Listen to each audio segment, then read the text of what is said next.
तर मित्रांनो, marriage certificate कसं डाउनलोड करायचं याविषयी आपण माहिती घेणार आहोत.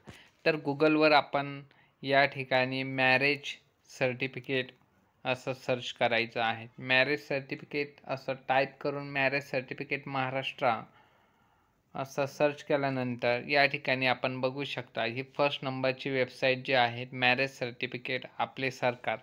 तर या वेबसाईटवर क्लिक करायचं आहे. या वेबसाईटवर क्लिक केल्यानंतर या ठिकाणी आपण बघू शकता मॅरेज सर्टिफिकेटसाठी आपल्याला काय करावं लागणार आहे.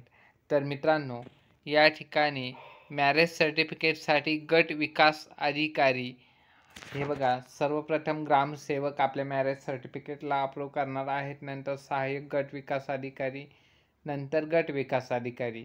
आणि अप्लाय करण्यासाठी काय करावं लागणार आहे, या ठिकाणी आपल्याला अप्लाय नाव वर क्लिक करायचं आहे. अप्लायवर क्लिक केल्यानंतर सर्वप्रथम काय सांगता येते, please register yourself and then log in. तर आपल्याला सर्वप्रथम रजिस्टर करायचं आहे. रजिस्टर कुठे करायचं आहे, तर या ठिकाणी आपण बघू शकता न्यू रजिस्टर हिअर या ठिकाणी क्लिक करायचं आहे. या ठिकाणी आपली माहिती टाकून आपल्याला नवीन रजिस्ट्रेशन करायचं आहे. आपला मोबाईल नंबर, OTP टाकून आपल्याला रजिस्ट्रेशन करता येणार आहेत आणि त्यानंतर अप्लाय करता येणार आहे. तर मित्रांनो, अशा प्रकारे आपण मॅरेज सर्टिफिकेटसाठी अप्लाय करू शकतो आणि अप्लाय केल्यानंतर काही दिवसानंतर तुम्हाला मॅरेज सर्टिफिकेट डाउनलोड करता येणार आहे.